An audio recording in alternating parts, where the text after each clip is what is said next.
Telangana governor Jishnu Dev sir ప్రమాణం చేసి నెల రోజులుగా వస్తుంది. ఫస్ట్ నాడే సీఎం సార్ వై శుభాకాంక్షలు చెప్పిండు. అటెన్క 15 ఆగస్టు నాడు రాజ్భవన్ లా షాయి దావతిస్తే ముఖ్యమైన వాళ్ళంతా పోయినరు.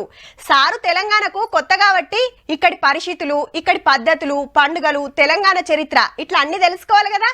గందుకే అట్లా జిల్లాల టూరుకు పోయిండు సారు. ఏడేడ తిరిగిండు, ఏమేం చేసిండో మొత్తం మరుచుకుందాం పాన్రి.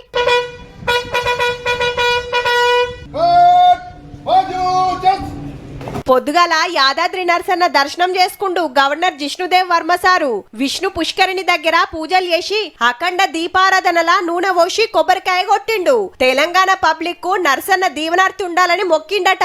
Beautiful experience with all the tradition and beautiful Vedic hymns.